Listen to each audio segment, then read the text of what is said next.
Hello and welcome to the Annie Altman Show, the podcast, Season 4. Welcome to Podcastukkah, Episode 8.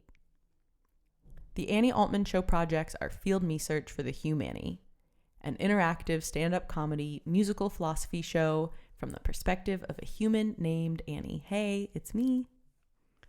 The Humanity is about how no one ever fully figures out how to human, how there's 10 C themes of the human experience connected by the C theme of connection, and how openly discussing these themes is part of maximizing resource equity and minimizing human suffering. Today, I'm here with Victor Togunde talking about going for it, and I'm so lucky to have Victor on as a return guest on the podcast. Thank you so much for being here, and thank you for the food and the hangouts and your friendship. Well, thank you for having me, Annie. How you doing? I'm gonna speak like this the whole time. Yeah, the whole day. Yeah, what's up, girl? You know what I'm saying? I'm gonna see how long I can go. With the I don't know. Like I hear my voice inside of these earphones. I sound sexy as fuck. You know what I'm saying? It was a different podcast setup last time. Way less sexy. Oh yeah. All right. This episode will actually be sexy ASMR. All right, yeah. Yeah. Just have my... All right, so just go for it, huh? Just going for it. We'll share a little bit, if you will, first about you, about what you like doing, what you're passionate about here, what you do with your energies, metaphysically and literally. Well, in Los Angeles. Well, I just got back from South America. I was teaching acro out there. It was crazy because when I got into acro, well, first of all, I'm an actor by trade. You know, I've made a living doing that, but I've always wanted like another kind of like passion that was outside of entertainment, and I fell into this world of acro, and I finally jumped out of my comfort zone and traveled, because this is the first time ever in my life this year that I've ever traveled overseas. Yeah. So I went and I fucking got paid to go to a foreign country to teach people some cool shit that I love to do and experience a new culture.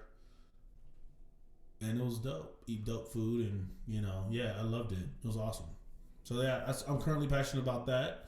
2020, I'm gonna take it next level. I took an acro lesson from you, and that's right. On record, you are an exceptional teacher in the going for it of all of going for the different things and the your own sort of entertainment style, your entertainment style coming through in how you guide someone and help them to feel comfortable to do things that maybe otherwise they'd be more fearful because it's new. Oh, yeah. I mean, yeah. Well, thank you. Appreciate that. Thank you very much. Yeah. Yeah, I like to think everybody can do everything, just because of my personal background, when I first moved out to LA and wanted to do that thing called acting, right? There's two, if you think about it, right? There's two occupations that is almost incredibly hard to get. It's like playing professional sports and being an actor on television. Right? Statistically, how many people want to do it? Right? How many spots? So I've always come from that attitude of like, who the fuck am I to tell you can't do something? You know what I mean?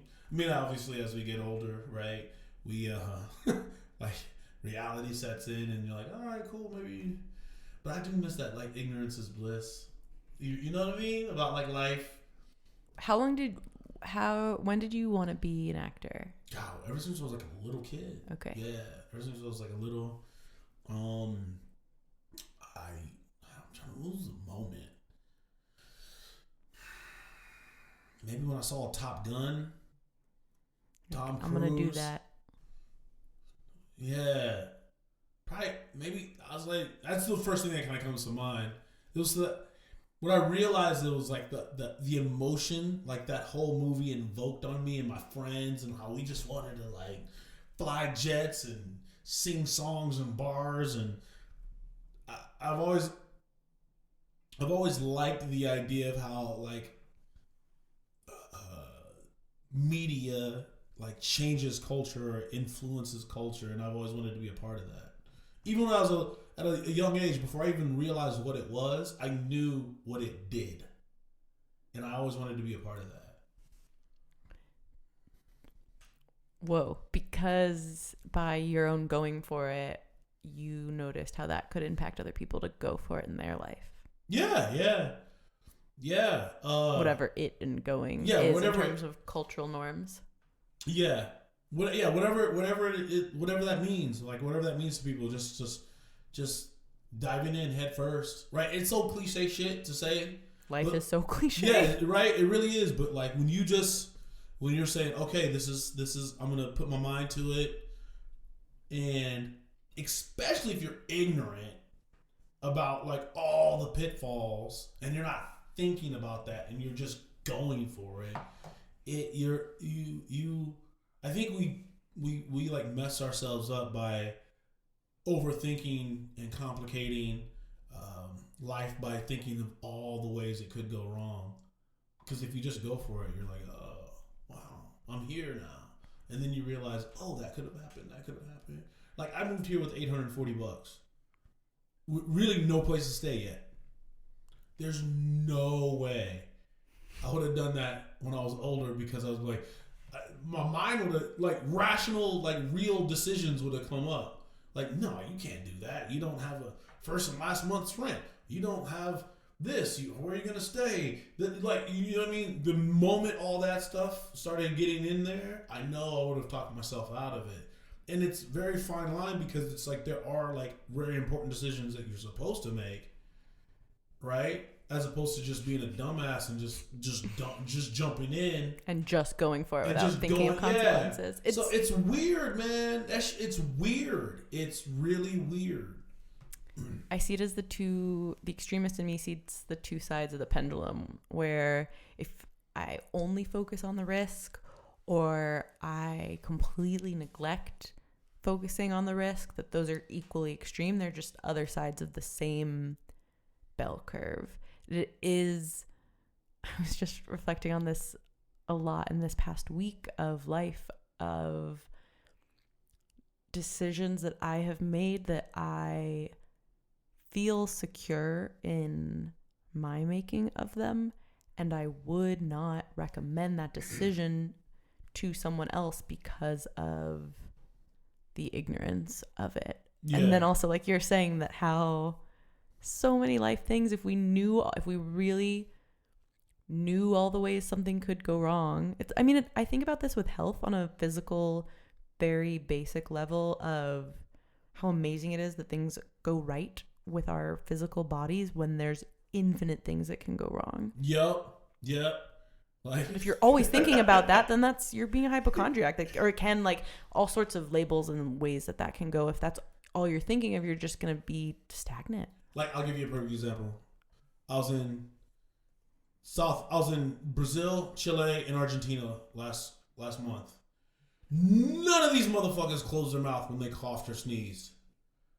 I was shocked. Like, I'm in an Uber with this dude coughing, and I'm like, dog, you gonna cover your fucking mouth? And of course I can't really say anything to him because he speaks Portuguese, and he didn't understand a word I'm saying. And I thought to myself, and it was really bothering me, like, I'm gonna get sick. But I'm like, all right, clearly everybody I seem to encounter just cough without covering their fucking mouth. And I mean, anybody who's listening, I apologize if, like, well, I cover my mouth and I'm from Argentina. I don't know what the fuck you're talking about. I'm just saying, in my experience, none of these people cover their mouth. But I was like, okay, clearly there's not a rash of colds and flus, you know what I mean, that I haven't heard of. So I'll do my best not to focus on it.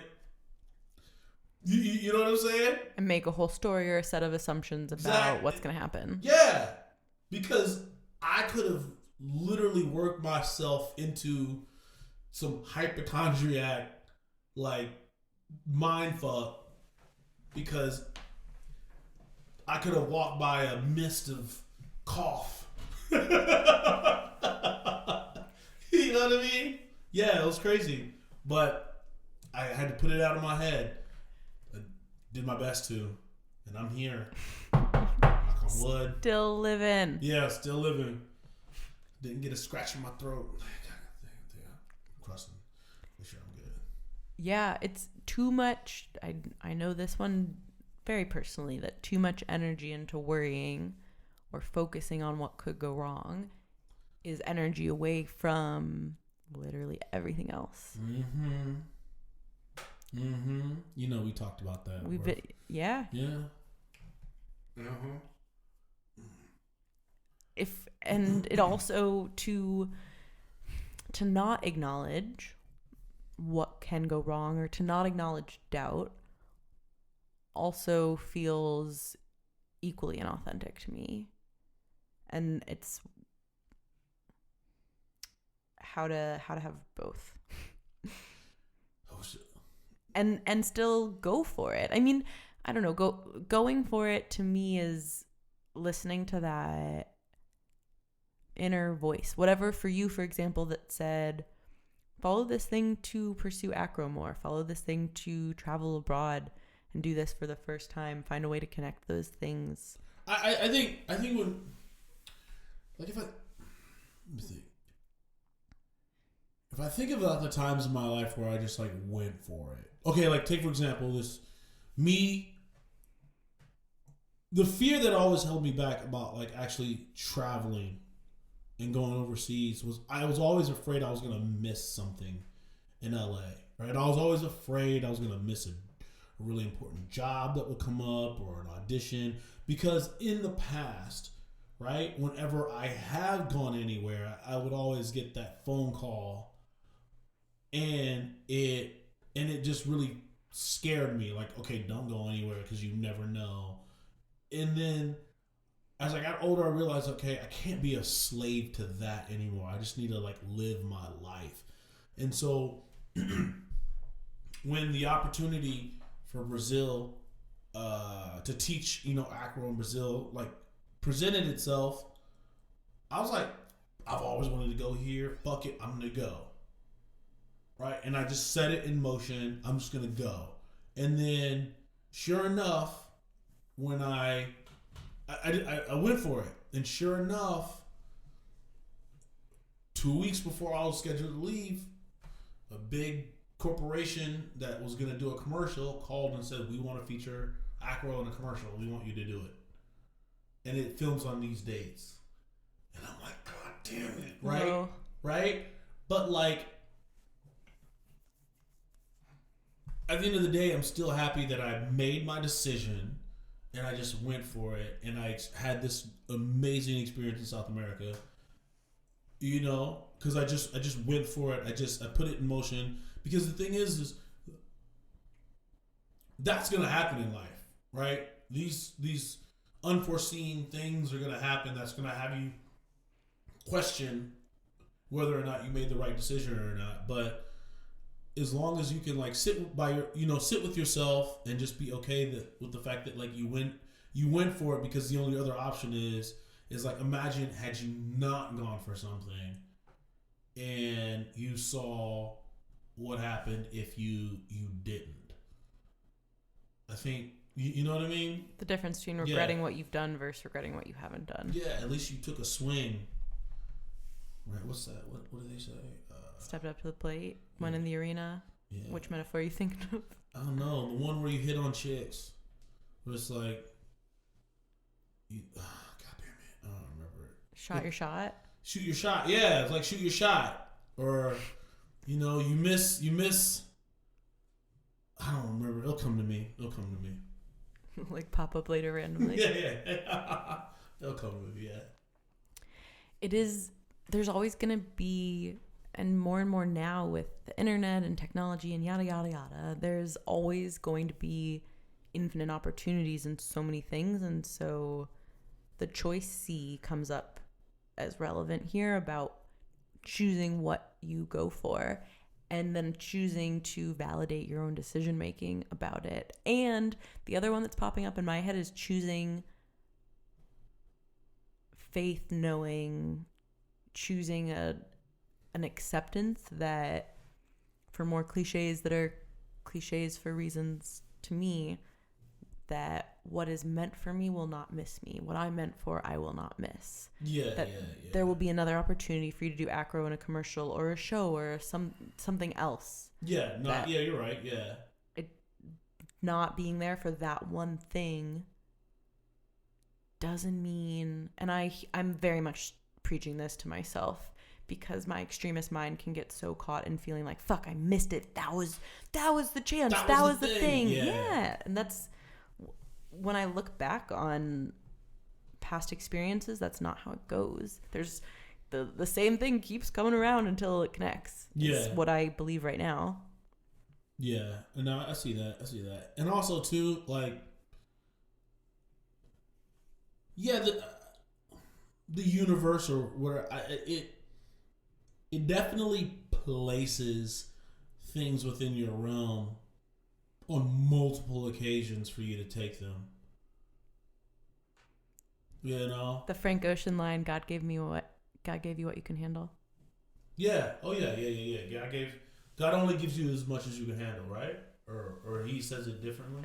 That's his song. That's his lyric of it. That's that his just lyric, popped into my head of the stuff that you can handle and need to handle things will be within your realm. Yeah. Now, we're sitting in a kitchen, fancy mics that are getting sold and blah, blah, blah. They're still in a very comfortable in a lot of ways situation to handle.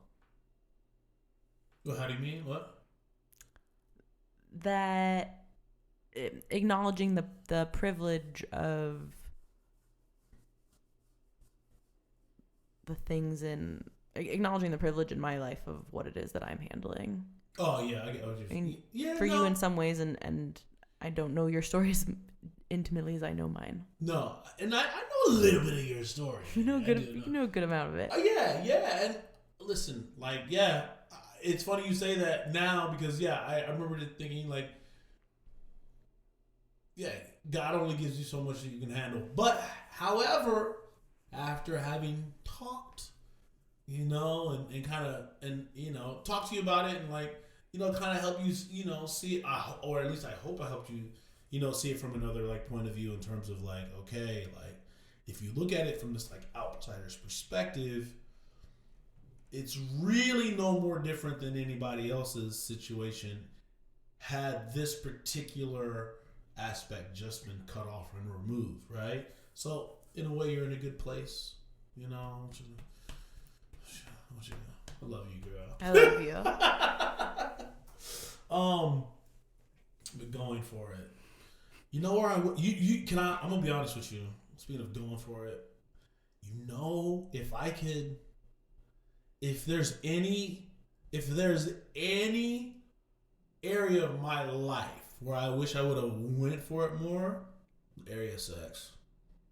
I wish I could have had a lot more pussy in my life than you allowed yourself to have. Yeah. That relationships and romantic relationships and sexual relationships, definitely feel like is a place where a lot of people don't shoot their shot and then later regret what they didn't do more than people end up saying they regret. I mean, that happens too. I personally have heard less sexual regrets from people about stuff they did than stuff they didn't do and then thought about, well, what would that be like or what would whatever. No, I have way more about who I didn't go after than I do about also I'm a guy too. I don't think guys are oh my God. I don't think a guy 10 years later I can't believe I fucked that one girl. You know what I mean? Girls. Women say that way more often. Yeah, girls say that way more often than You're not wrong. And at the same time, women are, from my perspective, also human. Everybody's horny. Literally everyone is horny. Yeah. And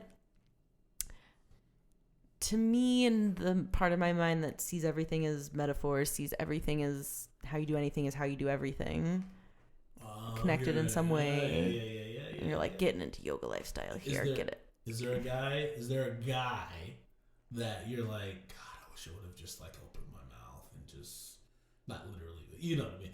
And literally. And literally. That you just you didn't go for it. Ooh, that's a good question. Well, that's a really good. So, yes, and also in my experience, so I've tended to be more on the other end of the spectrum where I've gotten myself in more trouble, more sticky situations by people feeling like I was flirting or expressing interest in them when I wasn't. And so then what ends up being my experience, and the person that popped into my head when you said that, so yes, definitely a person, is that my personal journey is how to express to someone that I do have a deeper level of feeling connected and interested in, that's there.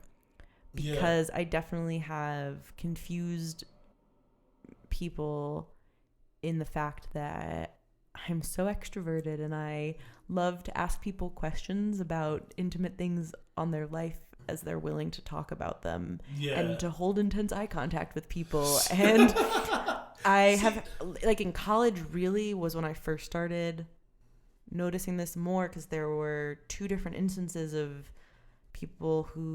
two women who really felt convinced that I was flirting with their boyfriend, and really were like, she felt like I liked them or he liked me, or it was just a dynamic that they weren't comfortable with. And in both of them, to this day, with both of those individuals, are not men I would have sex with, that I truly don't have that type of attraction to them. I don't feel like, so also sexually, to put out there, which I've said on some other podcasts, of my extremist mind is a proponent of the binary with sex for men and for women, for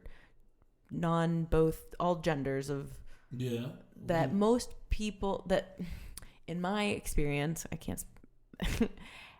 it is a 0 or 1 sort of a thing to consent to having sex with someone, to wanting to have sex with someone. And I do believe that it is a black and white sort of decision making, and that to any sort of physical sexual act, it is a black or white, doing it or not doing it. Exactly. And so there is that level of 0-1-ness about it. I feel like all of that rambling to say that I have since recognized the ways that I've been confusing to people, ironically in being myself and in being really curious about people and talking to them. Oh, yeah. Well, I mean,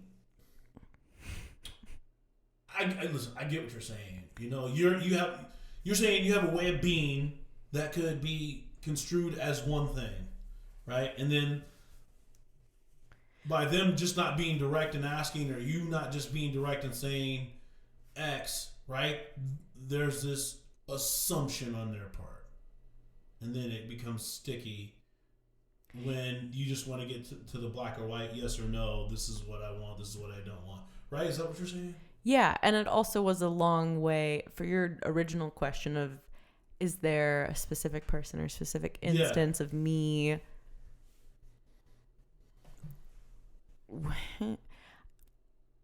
like, so what you're saying? Oh, I don't mean to cut you off. Go ahead.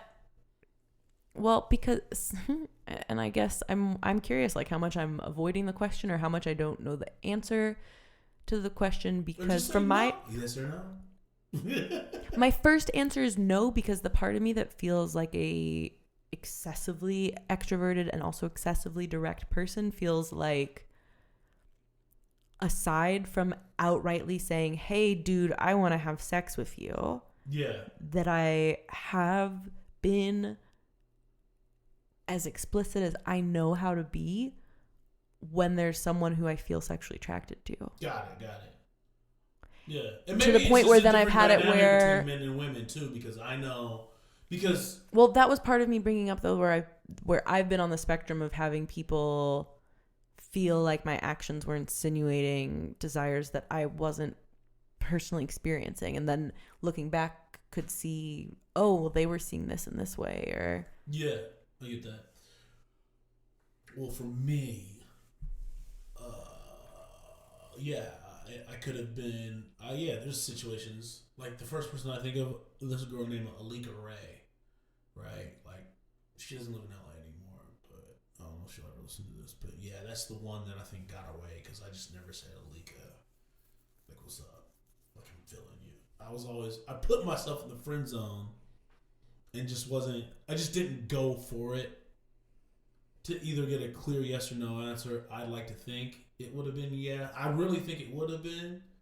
I really think there was a window because I think well, I shouldn't say every girl.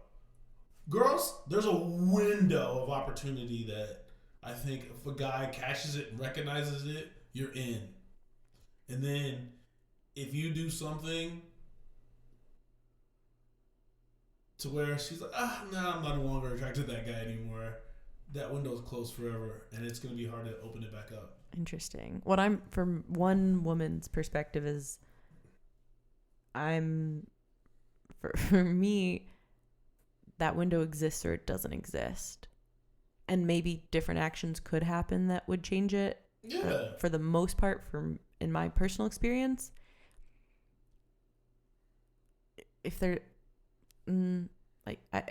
that window was there, it's most likely still gonna be there.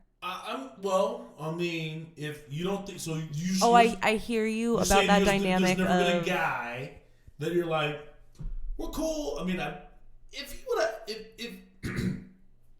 would have went for it, yeah, I would have given him some, but he didn't. And, moved on. I'm dating someone else now. Now the window's closed, or he's dating somebody, like the window's closed. Like, I'm just saying, you never thought the window was open, or maybe you did, and they never were quote unquote aggressive enough to pursue you and say, "Hey, Annie, what are you doing? Like, let's go out Friday night." This is bringing up more stuff of like who's in a heterosexual sexual dynamic, whose role is it to quote go for it, and all of those age-old questions about chaser, receiver, or no, I get that. Yeah. To me, as someone who values, which I'm like, well, so do all people, so does everyone, then that's generalizing again. A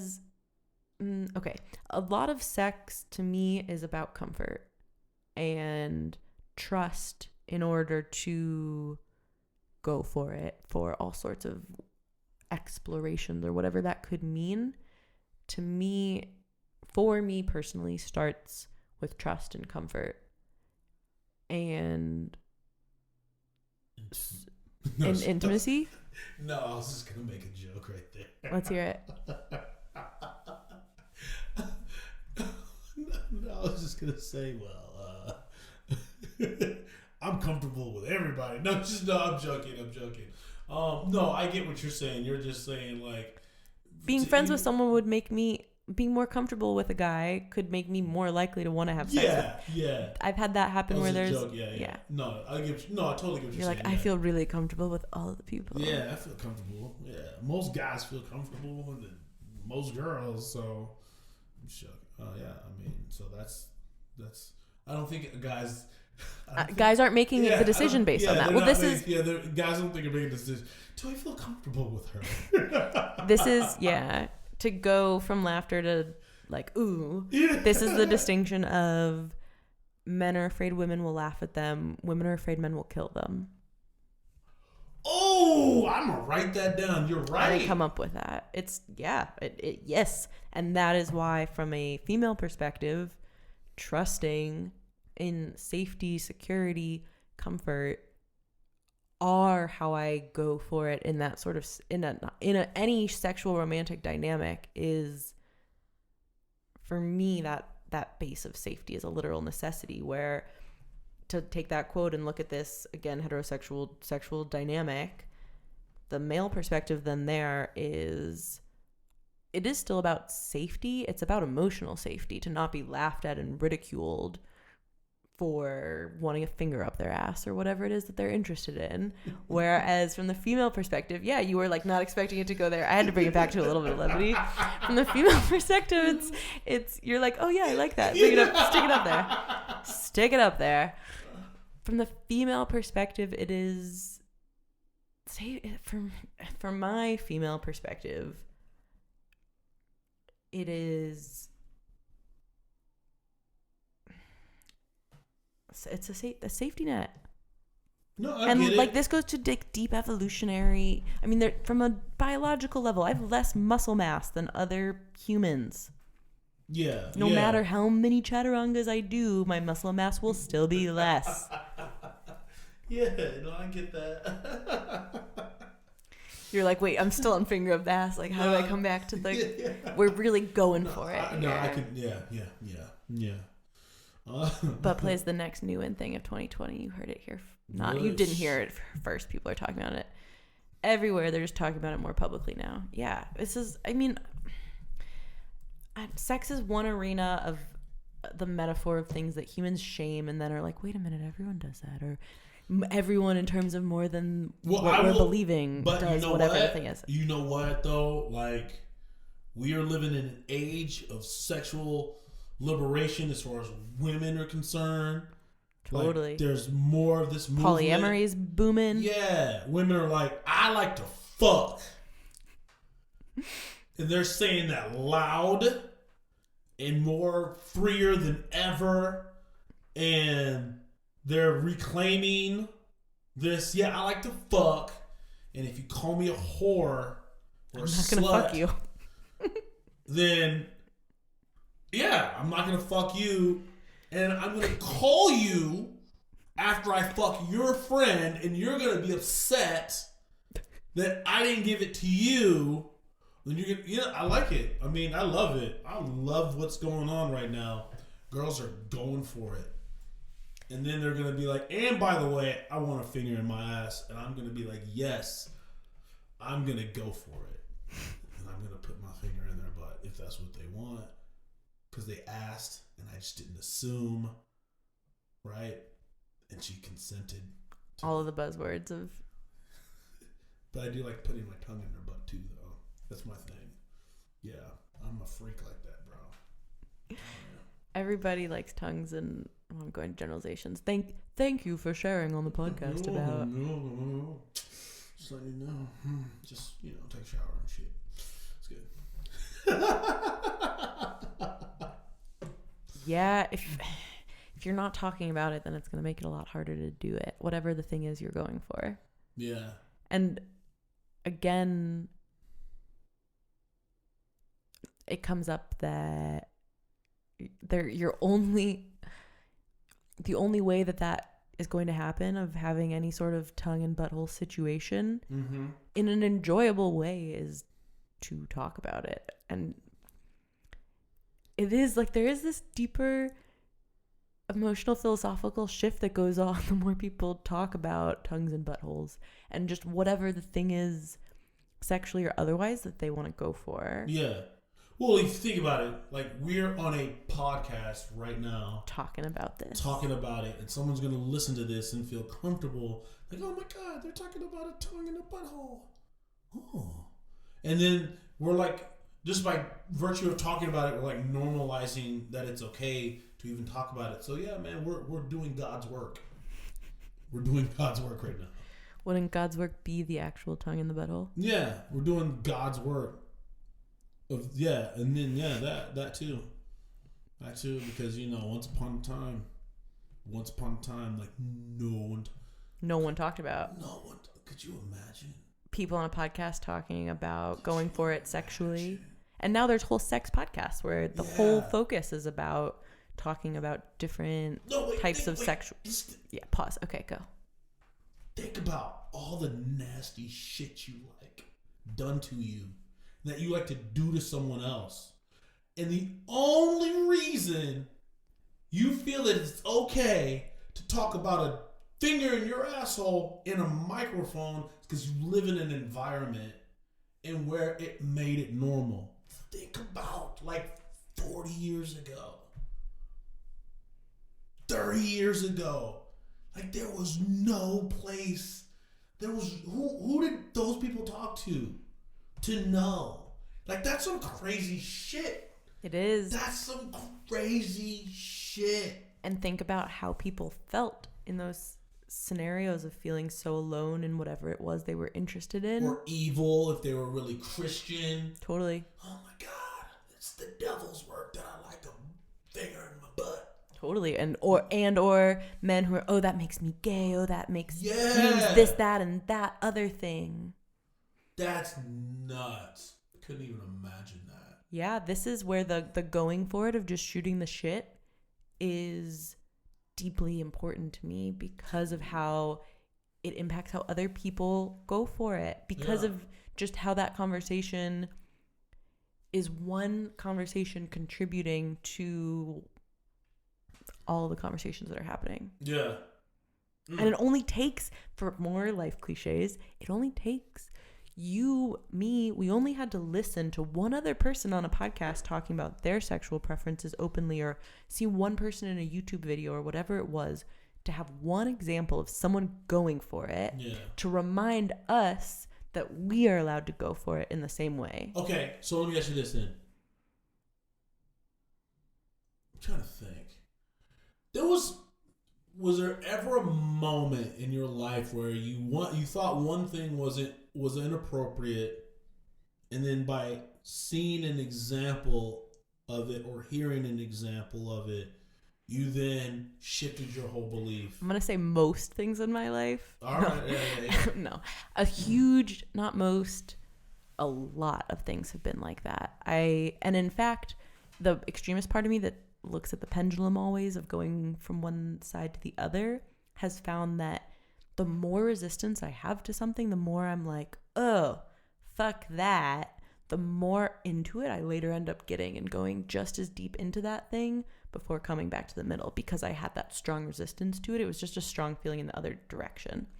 The biggest, but anything with butt play absolutely fits into that, of me being like, who would want to ever, why would I want, especially as a woman, I don't have a prostate, why would I want to do that, and blah, blah, blah. And then being like, oh, wait, I do want to do this. Oh, wait, this is fun. I do want to talk about it and experiment with it. And I had that happen with veganism, of being a vegetarian who was always like, I'm a vegetarian and vegans are crazy because how could you not eat cheese? And then I went hardcore into vegan and raw vegan and fruitarian, and then came out and now eat eggs and fish and chicken and like fruitarian. I didn't know that. Oh yeah, separate podcast. Just eating fruit. I only ate papayas for 5 straight days by choice. Oh, what happened? Anything happened? A lot of things happened. It was really what I wanted to do, and did you feel any different just eating papaya? Oh yeah, very different. And like what? Okay. Fruitarian to me was very spiritual and also very ungrounded. So it helped me to connect with parts of myself I'd really neglected. And then in doing that, it led me to neglect other parts of myself. That was why, for me, it was not a sustainable lifestyle choice. Oh, yeah. Okay, I get what you're saying, yeah. Yeah, okay. I'm glad that I did it, and I really love experiential learning, and so for me,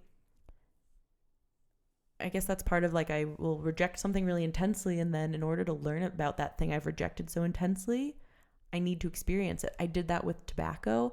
I was in, like, freshman year of college, there was a friend of mine who I literally would take cigarettes out of his mouth. I was that annoying friend. I know. And then I got so into spliffs later in college. Now look at you. Yeah. Now you're in the opposite direction. I did that with weed. I really judged weed and really thought everything to do with weed was terrible, and now view weed as medicine and view it totally differently than I did.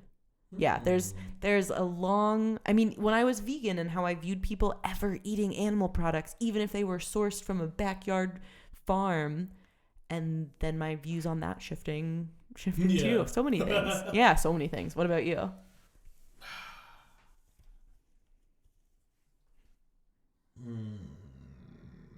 What? I'm trying to think. Like, is that part of going for it, maybe? Is experimenting with something that you had a different preconceived notion of or a different expectation about it? I guess. Is like, I'm going to go for this anyways, or maybe that's more going back to doing things with some ignorance. Yeah. Just lost. I'm trying to think of what it was. I mean, because I was curious to see what it was from your point of view. Something that I've changed my whole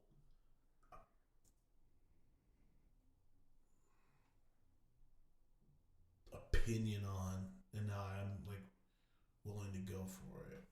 I don't know. It'll come to me. I don't know. I mean, there is one. I know there are, because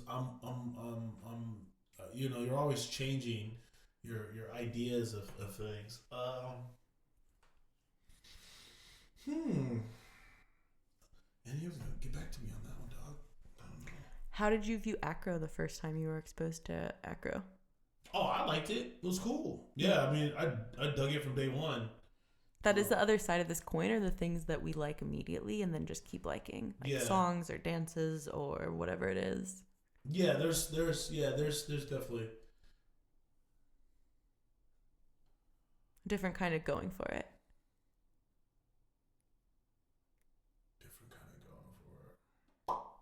Well, travel's one, because I never used to like to travel, just because of random shit. Now I don't mind that. What shifted? I just didn't want to be a slave to like just what if. So I just now, I mean, after this trip, it's like, wow, I can't wait to go back. I can't wait to go back. You feel more confident to go for it in the future because of that. The first cut is the deepest. Baby, I know. The yawn laugh. Who's that? Michelle Branch? Question mark. I don't know these girls. It's okay. People. That first going for it is generally the biggest challenge. Yeah. It's like the first time you do some new acro move. Yeah. And it's getting over the mental hurdle of it as well. Which I think that, like, to go to the shifting, that's part of it, is accepting the change. Mm-hmm. Just be like, okay, I'm going to do something new. You remember the first I cut off? Oh, no, I was going to say, I remember the first time I ever did stand-up comedy. Such a go for it. Yeah. I want to see you do stand-up. Yeah, I was thinking about getting back into it. I think I'm going to get back to it. I don't know. Yeah.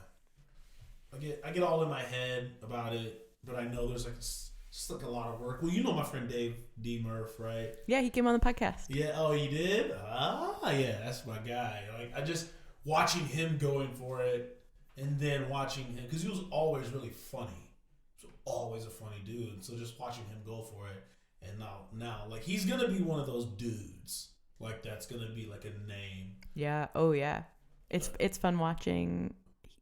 That's a great example of someone who goes for it consistently. Yeah, just so that's good. I'll admit, like, I think maybe the reason why I'm hesitant, or not hesitant, the reason why I'm just like at a loss of like, okay, going for it, I haven't done it as much as I got older. I've gotten scared, actually, a little bit, just because I know I've let myself, and just outside circumstances and whatnot, get into, but I know I'm doing that. Holding yourself back. Yeah. So now I just kind of have to just recalibrate and remember, man, like, all the other fucking times you went for it, what happened? what's different about this time? Like, I just gotta remind myself that. That's all. Yeah, reminding each other, reminding ourselves. It's a funny topic to pick from, like, how do you talk about going for it? For all the things of just shooting the shit on, and as much as I said on this that I find value in just shooting the shit, part of going for it is action, is doing it. Yeah. Excuse me, I'm just trying. Resituating. There is the going for it that says, like, for example, again, like, I'm thinking of standing on your feet and you saying, okay, jump down to, and me be like, no, what? And to not take that moment to voice my fear, for me, wouldn't have allowed me to go for it. I need both.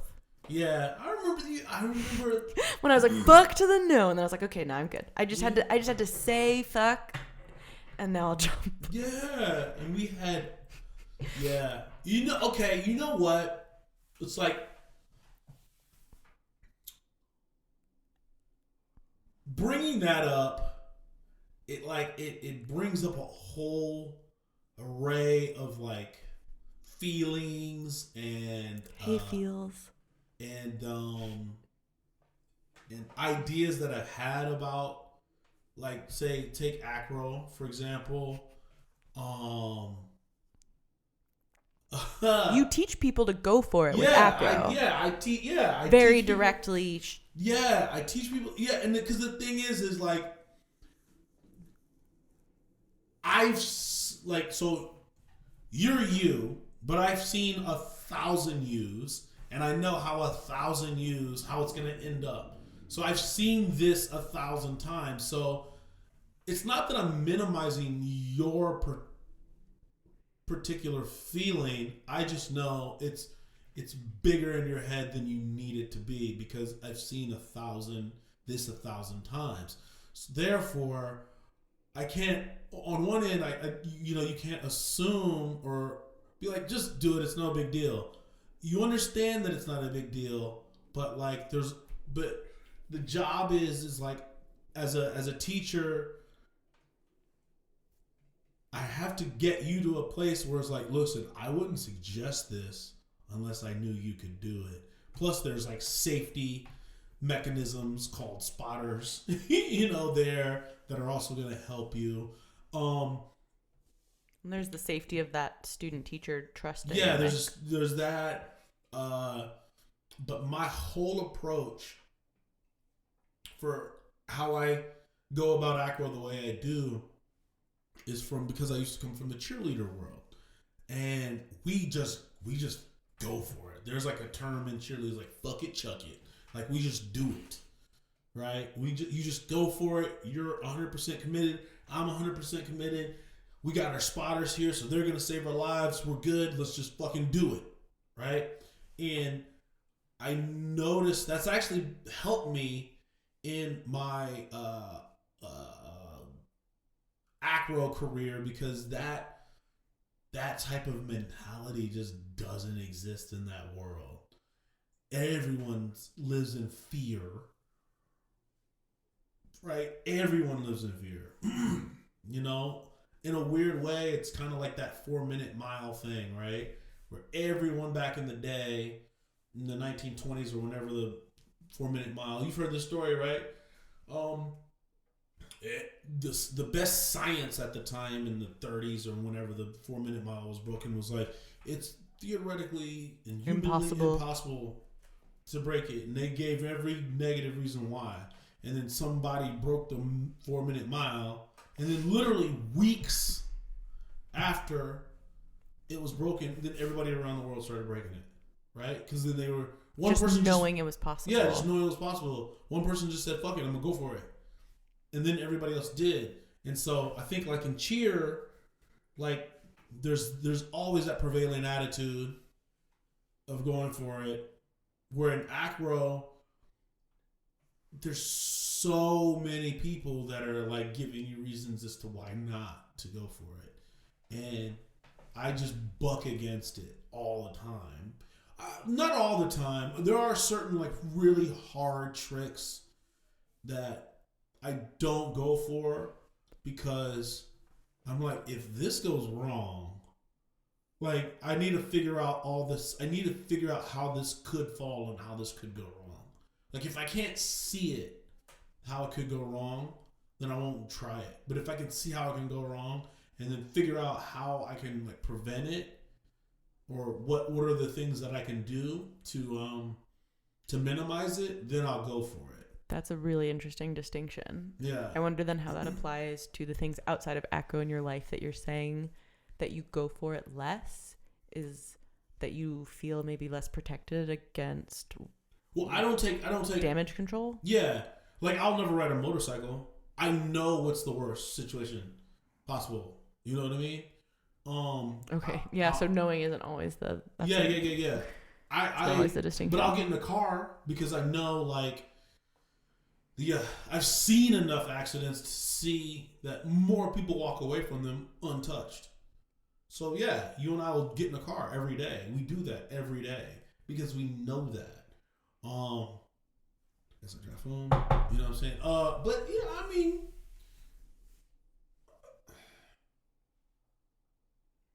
What else? It brings up mortality. It brings up that part of going for it is accepting that one day that isn't an option, no matter what decisions you make. Yeah. To go there with motorcycles and cars and accidents and part of where in acro communities there can be judgment against people experimenting with different things, with spotters and. Yeah.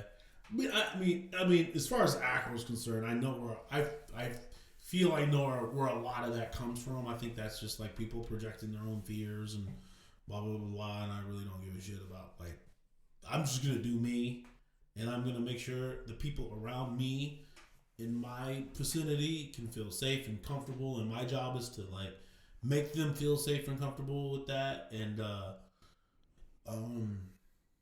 yeah, that's all that really kind of matters. Is it any different, though, outside of acro, where people are projecting their fears to say, oh, only X percentage of people end up becoming successful actors, so you can't do that, or you shouldn't do that? It, to me, it's a similar fear projection. It's just a different fear. Yeah. I mean, I'm sure it happens in every aspect of life where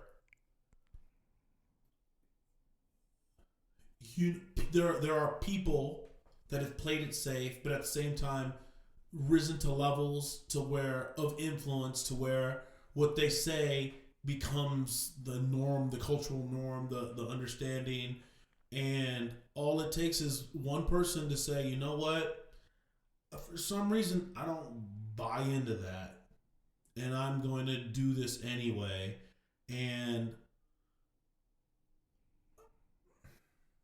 it just it shatters beliefs. I mean, like, I don't know. Like, what's I'm trying to think of an example where the movie Black Panther, like that. Everything in Hollywood up until that point said that's like not possible. Like, that's not gonna work. And discourage people from going for it. Yeah. And it did. You know? Yeah, I mean that happens. And opened so many doors just by existing, and it's going for it as a whole production. Yeah. Yeah, God knows, what else, but I mean, yeah, there's just so many things. I mean, I before I leave this earth, I just want to be the guy who did something where I went for it in some kind of meaningful way that sparked the imaginations of other people, after me to do the same thing, to be the first. I mean, that's really cool. Just the idea that there's always that possibility in some way out there to be able to do that. In blazing your own trail, that you're giving more information for someone else to blaze theirs. Yeah, I think so. Dog. Yeah. Everyone goes for it in their own ways. And if everyone went for it in the same ways, that'd be a really boring world for everyone. Yeah, but you'd be surprised. It also plays it safe, too. Yeah, playing it safe like that. Oh, excuse me. Speaking of playing it safe. Wait, what's that supposed to mean? Like yawning? Oh, yeah. Life is a yawn about always playing it safe. Yay, yay! There's some more energy of going for it. Mm-hmm. Do you feel like anything shifted in this conversation about going for it in terms of how you view that catchphrase?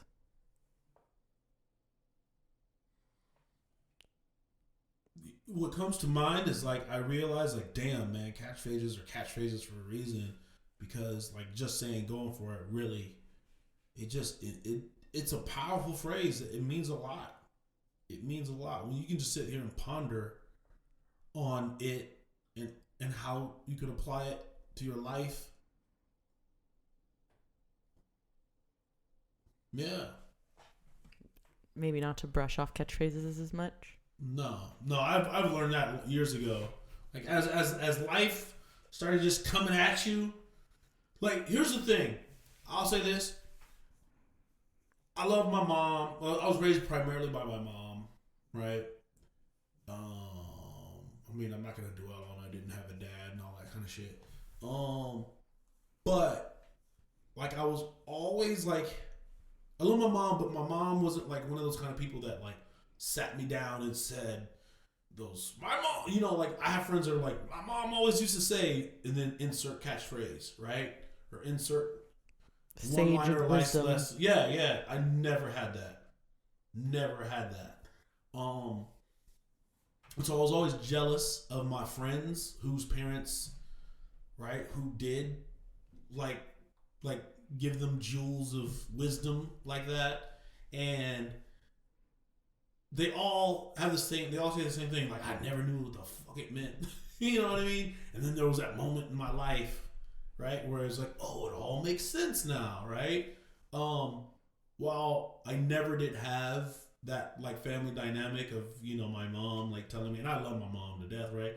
But I did have like friends or television or books or, you know, whatever that like I got those like jewels of information from like various places, and just like them, it went in one ear out the other, but you heard them enough times, and then when life comes at you, and then you insert like, that's what it meant. That's why it was so powerful. That's why someone felt it was important enough for it to be written down or to be passed on to their kid or X, right? And so, I would like to think that I'll be that father that will do my best. I'm just gonna write down a bunch of catchphrases and like meaningful phrases, and then I would like to think that I can like also kind of back them up with like stories, so they'll do their best not to go in and out the ears of my kids, or you know, if they do, that they'll just have obviously the same effect that it had on me. Like, but I think there's things in life that I got a lot later because I didn't have those sayings or those mantras that were like embedded in me in like an early age. You know what I mean? So yeah. So that's what comes to mind, that they're not to take cliched sayings, you know, so lightly. Like they've become cliches because they've stood the test of time because they are important. There it is.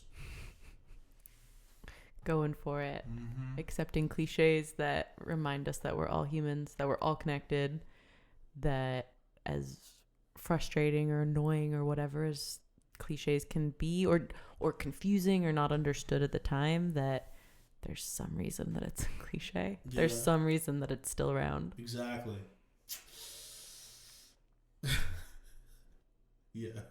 Share it. No, I'm not.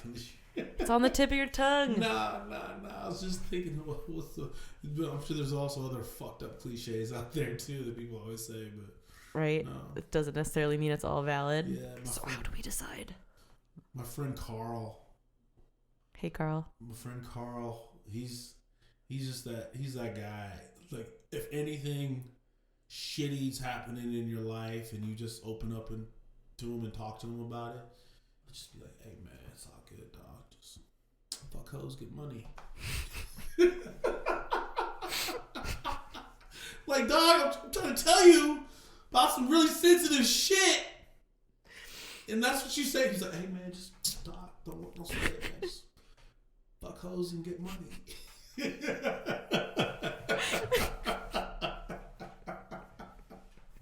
Love you, Carl Donselin. That's his going for it. That's his way of saying go for it. Man, just fuck hoes and get money, dog. Don't let any of that bother you, bro.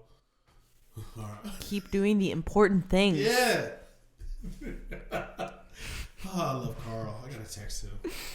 Fuck hoes and get money. Yeah, that is how the podcast season 4 is going out. Oh my god. And you know, it's whatever the cliche is that gets someone to go for it and do you. Oh my god. Oh my god. Oh. All right. From true shit to fuck hoes, get money shit. Fuck hoes, get money shit, dog. To have money to equitably distribute resources to the world. Ta-da! Exactly. Yeah. That'd be funny. What if he was like, the reason why I say it, and there's like this really deep, prophetic, profound, sensitive reason behind why he said it. I'd love to know that. I doubt it though. For all we know, he wants a lot of money to help a lot of people with basic resources. Yeah. And he wants to fuck a lot of hoes because he really loves getting women off. Yeah. And he's looking for some sort of pretty woman situation, and he's a romantic at heart. We don't know. Mm-hmm. We don't know. Maybe I'll have to get him on the podcast and ask him. All right. If Carl, tell me about your experience fucking hoes and getting money. All right. Oh, well, and it was great talking to you today. I am so glad you invited me on. I'm honored that you would have me as, your series finale, as we would say in the industry. Girl, you know I love you. I love you. I'm honored to get you for the series finale. It means your perspective. Thank you so much for helping me go for it in my ways and giving me that space to do me. All right. Mwah. All right. Thank you so much for tuning in. Thanks for being you. All right. Bye. Hey, thanks for sticking around till the end. Please check out the AnnieAltmanShow.com and also patreon.com/The Annie Altman Show if you're able and interested in donating $1 or more per month to these projects.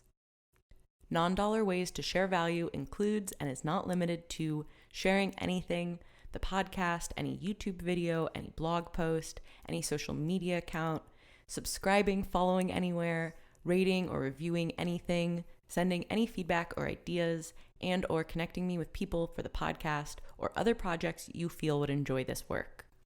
In my opinion, word of mouth is the only quote real advertising, so here I am using words from my mouth.